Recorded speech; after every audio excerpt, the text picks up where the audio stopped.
Namaku Teddy. Ini adalah pengalamanku beberapa tahun lalu. Ketika menghabiskan malam bersama teman-teman di sebuah rumah tak berpenghuni.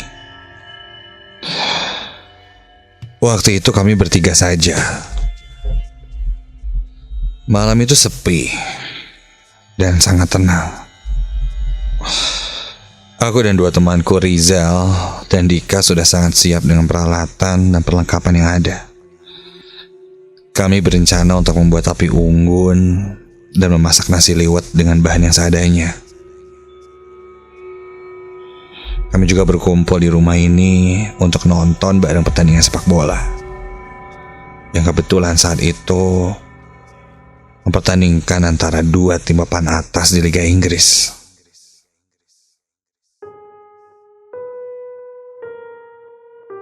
Rumah itu sebenarnya adalah rumah milik saudaraku. Dia tinggal di Jakarta dan hanya sesekali saja berkunjung jika sedang libur. Tak heran kalau rumah ini kerap kali disangka orang rumah tak berpenghuni. Aku sebenarnya bisa saja menempatinya, tapi karena jarak yang cukup jauh dari rumah penduduk lain dan berada di tengah-tengah lahan pesawahan, aku pun jadi enggan untuk tinggal di situ. Ya, lebih baik ke sana jika memang ada kebutuhan saja. Bangunan rumah ini sebenarnya masih bagus dan terawat. Rumah dengan 3 kamar, 1 ruang tamu, dan 1 ruang keluarga yang lumayan cukup luas. Kamar mandi dan dapur di bagian belakang, dan di bagian depannya ada halaman yang meskipun tidak terlalu luas, tapi cukuplah untuk dipakai berbagai macam aktivitas. Ya, salah satunya membuat api unggun yang sedang kami lakukan saat itu. Di siang hari, rumah ini menawarkan kesejukan dan pemandangan hamparan sawah yang indah. Tapi ketika sudah malam tiba, suasananya jadi berubah. Terasa sangat dingin dan gelap. Juga sepi, karena mungkin jauh dari mana-mana.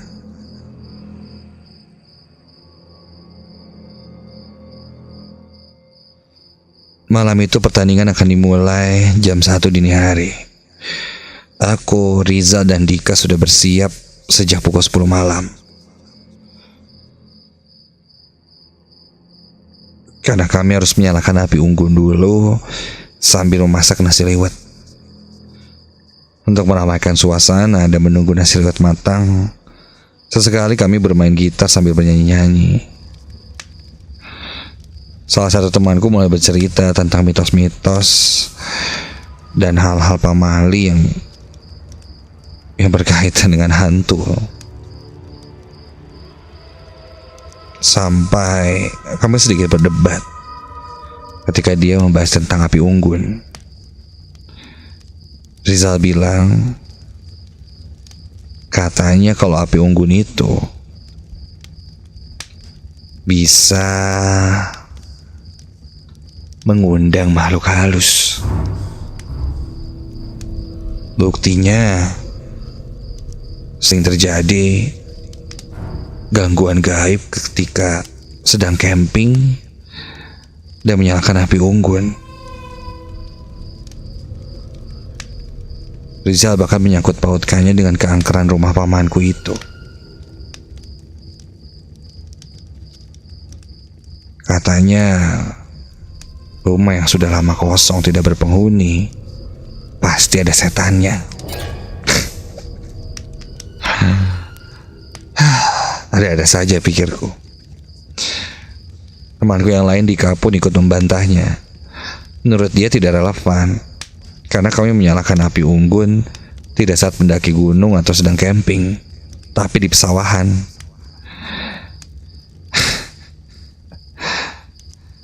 Akhirnya aku dan Dika pun mentertawakan Rizal.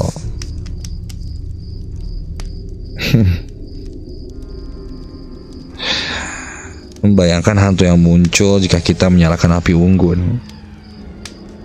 Ya, bisa aja sih, Zal. Nanti api unggun nyala, terus kan kalau di pegunungan lagi mendaki, lagi camping itu yang muncul kan pasti genderuwo gitu kan, setan. Nih kalau di sini kan lagi di pesawahan nih, kayak munculnya orang-orangan sawah gitu. Terus yang takutnya burung, bukan kita. Iya gak sih, Dik? Kami pun jadi tertawa lepas. Hingga tak sadar sudah menunjukkan jam 12 malam. Nasi liwet sudah matang dan kami siap menyantapnya. Ya, seperti halnya anak-anak zaman sekarang, kami pun posting di beberapa media sosial. Aku berinisiatif untuk membuat rekaman video dokumentasi. Ya, ala-ala ngevlog YouTube lah. Iseng untuk seru-seruan saja. So guys, ini kita lagi api unggun. Di sini ada nasi liwet. Tuh, nasi liwet. Ini lagi mau nonton bola. Ada si Dika, Dik. Rizal. Si Rizal penakut karena dia bilang katanya nyalain api unggun bisa mendatangkan hantu. Wah, serem nih. Nanti bentar lagi ada hantu datang. Dah dulu lah.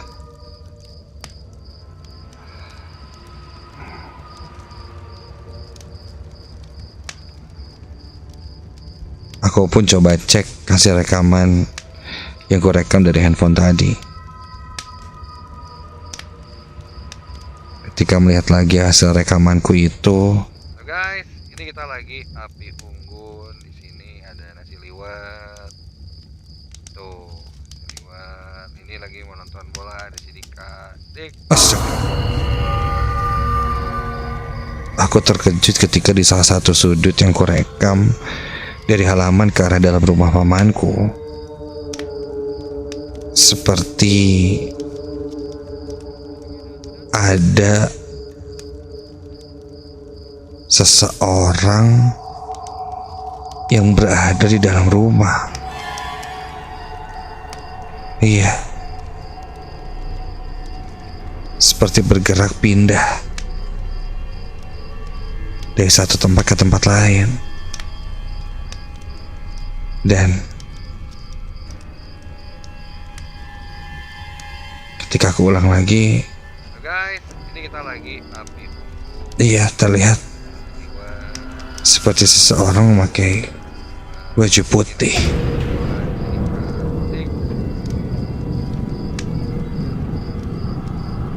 Begitu ada yang janggal, aku langsung menunjukkan pada dua temanku itu. Mereka bilang itu hanya efek cahaya dari api unggun yang kami buat. Itu bisa saja memantul ke kaca dan bergerak karena tiupan angin. Jadi nampak seperti satu sosok baju putih yang sedang lewat. Pikir, sudahlah, mungkin bisa jadi seperti itu.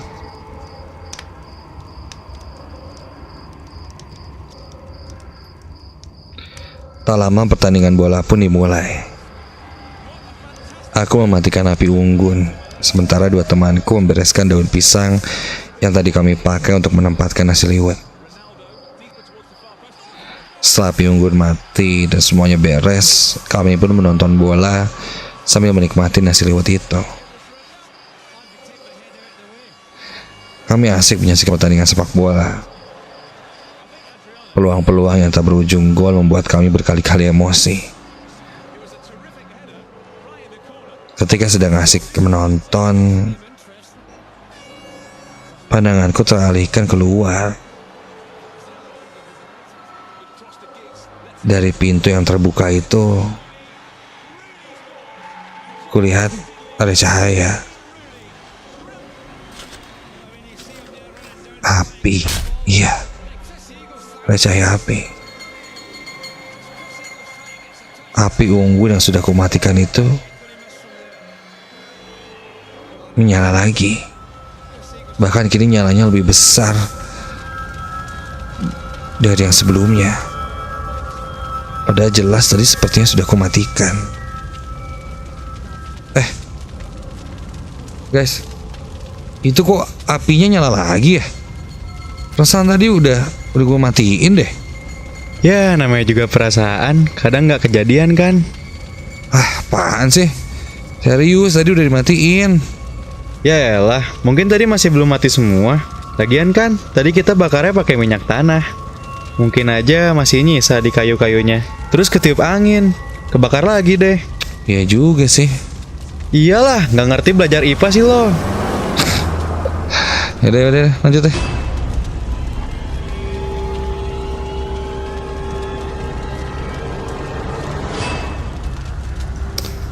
Aku pun berjalan ke halaman depan, mengambil air untuk memadamkannya lagi. Kali ini kupastikan untuk menyiram semua bagiannya. Semua api unggun itu benar-benar mati. Setelah berhasil kumatikan, ketika aku hendak kembali masuk ke dalam rumah lagi,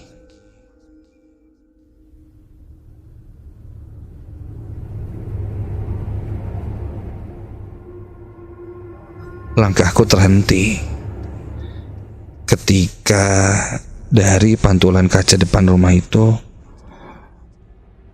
kulihat di belakangku berdiri seseorang, seperti seorang kakek-kakek. Iya, seorang kakek-kakek dengan janggut panjang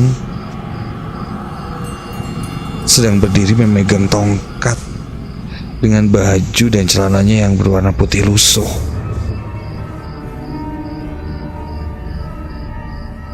Ia berdiri tak jauh dariku, di dekat pesawahan. Rambutnya pun terlihat putih, penuh uban, namun sangat jelas sekali terpantul dari kaca pintu yang besar itu.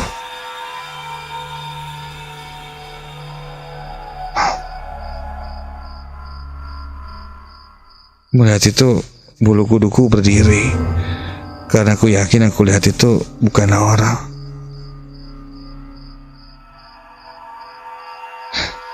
Aneh, di tengah malam seperti ini gak mungkin ada orang.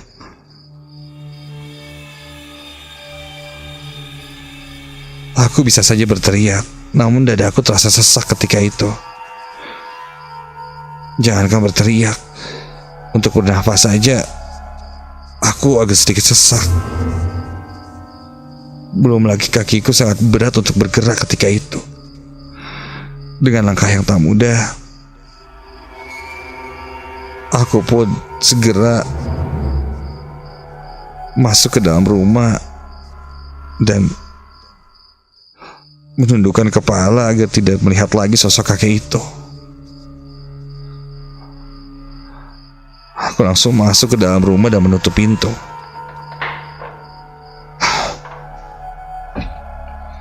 Kedua temanku melihatku. Mereka bertanya kenapa. Muka aku jadi pucat. Aku bilang saja, aku merasa tidak enak badan. Lanjut temanku Dika berkata, pintunya jangan ditutup, buka saja, karena dia merasa kegerahan. Aku pun kembali membuka pintu itu. Dan begitu ku buka pintunya, astaga, ya Tuhan.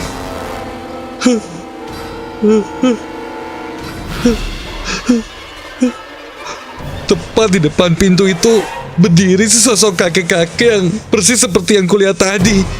Kali ini lebih jelas. Sosok kakek itu berambut panjang keriting, berwarna putih dengan janggutnya yang panjang. Dia memakai baju putih-putih lusuh dan membawa tongkat kayu yang berbentuk seperti akar. Wajahnya pucat dan sedikit membiru. Aku terpaku melihat sosok itu sangat ketakutan. Sampai dengan suara rintih, kakek itu berkata,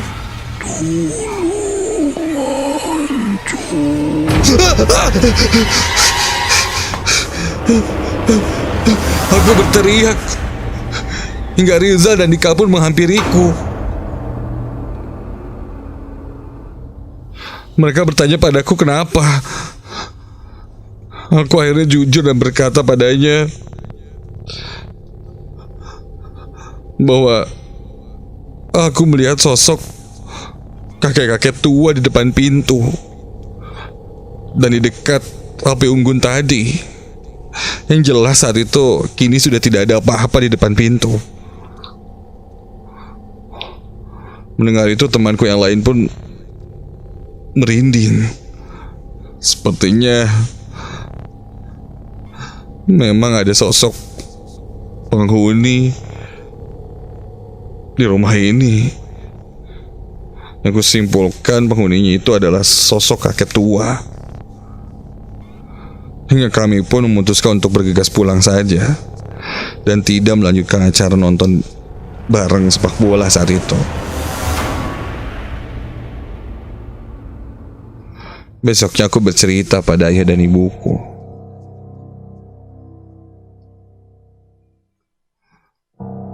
Ternyata yang kulihat semalam itu memang ada, tapi memang bukan Karuhun di sana.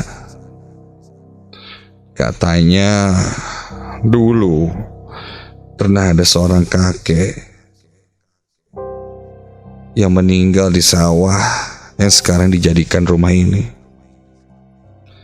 Dulunya kakek itu tinggal sebatang kara. Sampai suatu saat kakek itu hilang.